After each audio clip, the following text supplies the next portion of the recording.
Hello दोस्तों, नमस्कार। मैं हवा सिंह चहल, संपादक आपका संदेश।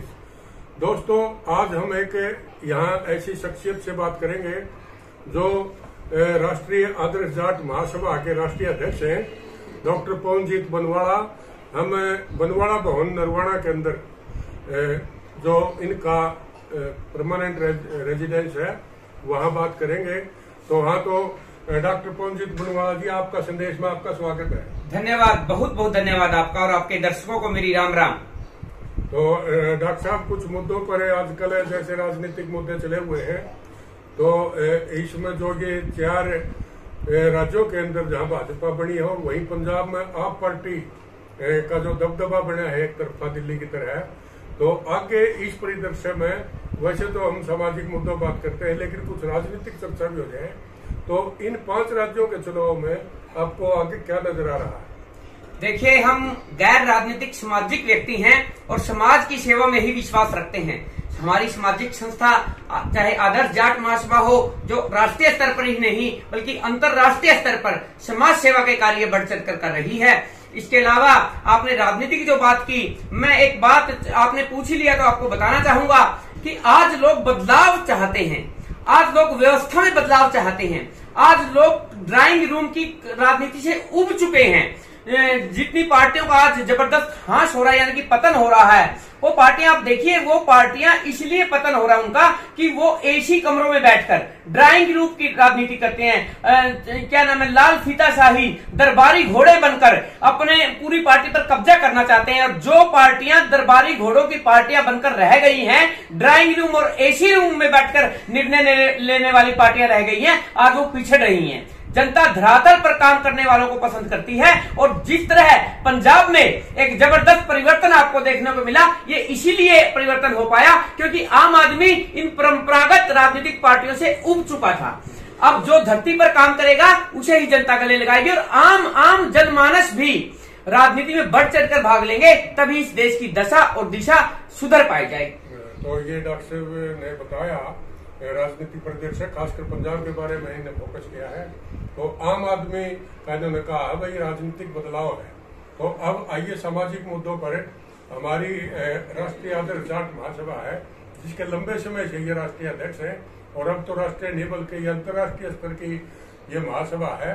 तो इसके बारे में क्या अचीवमेंट है अपनी आदर्श जाट महासभा की, और इसमें काफी सदस्य जुड़ चुके हैं, तो कहाँ कहाँ आप गए और कैसा इसका रिस्पॉन्स है और क्या कारगुजारी इस महासभा की तरफ से क्या जागरण किया जा रहा है, ये बताइए। आदर्श जाट महासभा देश के 18 राज्यों में दिन प्रतिदिन अपने कार्यक्रमों को अंजाम दे रही है, अपनी गतिविधियों को चला रही है। एक मिशन के साथ, एक विचारधारा के साथ आदर्श जाट महासभा अपने समाज में कार्य कर रही है और आगे बढ़ रही है। हमारी विचारधारा को न सिर्फ भारत में बल्कि हम NRI सदस्य भी काफी जुड़ चुके हैं। हमारे राष्ट्रीय उपाध्यक्ष माननीय मूलाराम पोटलिया साहब, राजस्थान के प्रदेशाध्यक्ष श्री शिवकरण जानू साहब, गणपत जी और इस तरह पूरी राष्ट्रीय कार्यकारिणी एकजुट होकर अपने समाज हित के कार्य में अपनी विचारधारा को आगे ले जाने का काम कर रही है।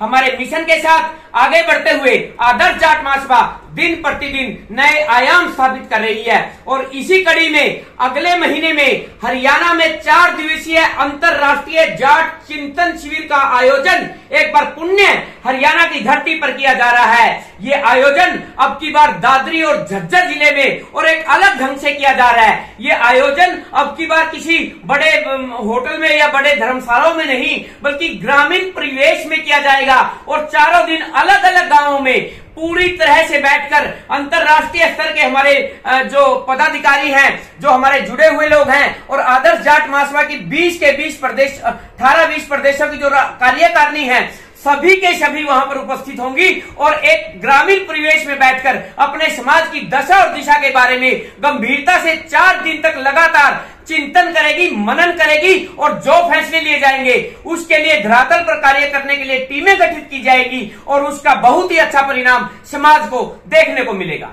तो डॉक्टर साहब ने काफी विस्तार से ये चिंतन शिविर के बारे में बताया, जो कि बहुत ही जल्दी यहाँ हरियाणा के जिलों में लगाया जाएगा। ग्रामीण स्तर पर इन्होंने प्रमुखता दी है और राष्ट्रीय जाट महासभा का जो अधिवेशन है वो आमतौर पर लोग करते हैं। दूसरी सभाएं जो भी हैं वो होटलों में या बड़े बड़े शहरों में धर्मशालाओं में करते हैं, लेकिन इन्होंने गांव के अंदर ये कोशिश की है भाई गांव के अंदर ही इसे का हो जाए। लेकिन मैं ये और पूछना चाहूँगा, ग्रामीण परिवेश में जैसे हमारे समाज ज्यादा गांव में ही रहता है, तो उसमें जो शैक्षिक योग्यताएं हैं बच्चों की और जो आरक्षण का मुद्दा था अब तो वो गौण हो चुका है, क्योंकि आरक्षण वाला तो काम ही अब ढीला पड़ चुका है।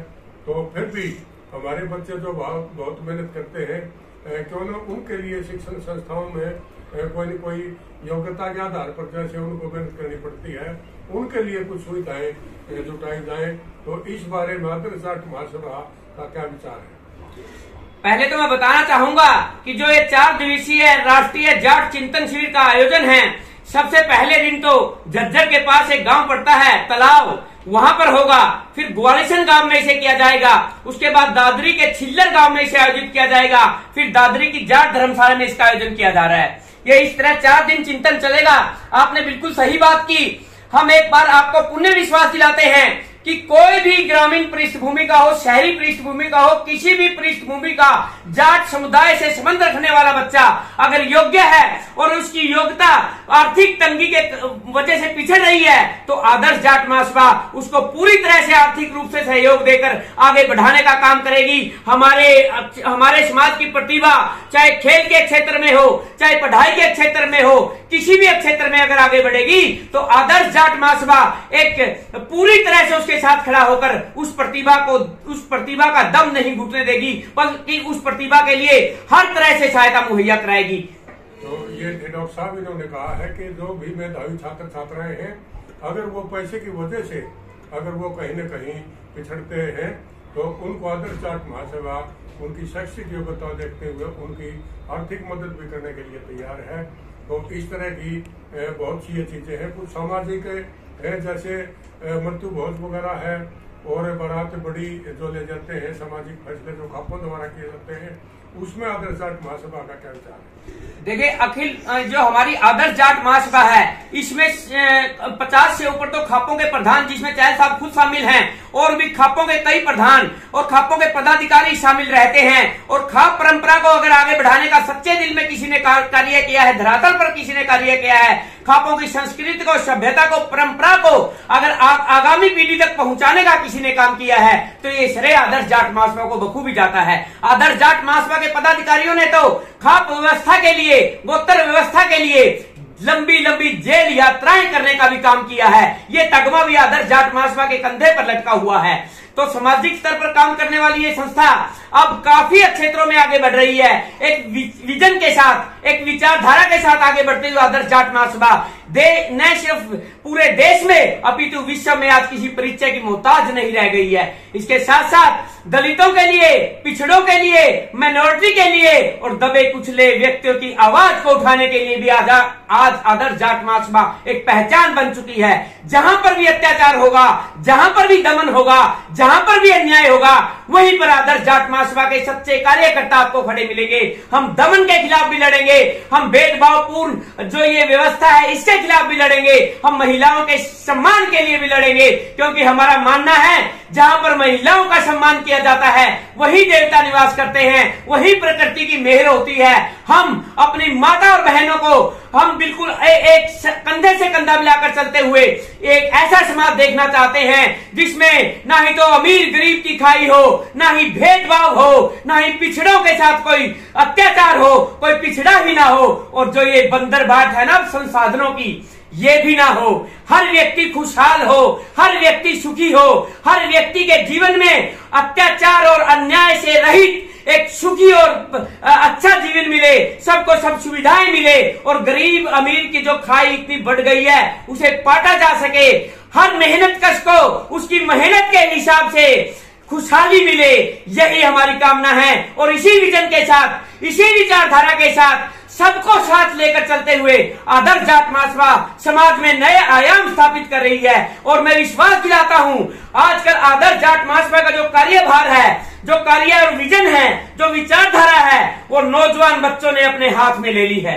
और जब नौजवान पीढ़ी उठ खड़ी होती है तो बड़े बड़े अत्याचारी काम उठते हैं, अत्याचारी काम उठते हैं। और अब वो समय आ गया है कि आदर्श जाट महासभा के नौजवान अपनी विचारधारा के साथ, अपने विजन के साथ पूरे देश में ही नहीं अपितु पूरे विश्व में ये संदेश देने का काम करेंगे, ये कार्य करने का काम करेंगे कि हम न ही अत्याचार करेंगे, न ही अत्याचार सहेंगे, क्योंकि अत्याचार सहने वाला भी अत्याचार करने वाले से कम नहीं होता।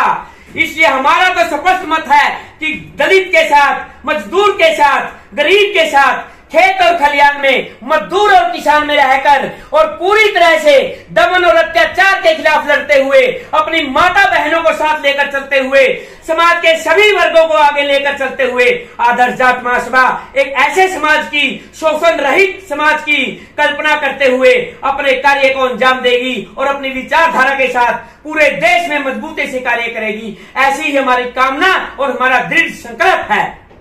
ये थे डॉक्टर तोनजीत बनवाला।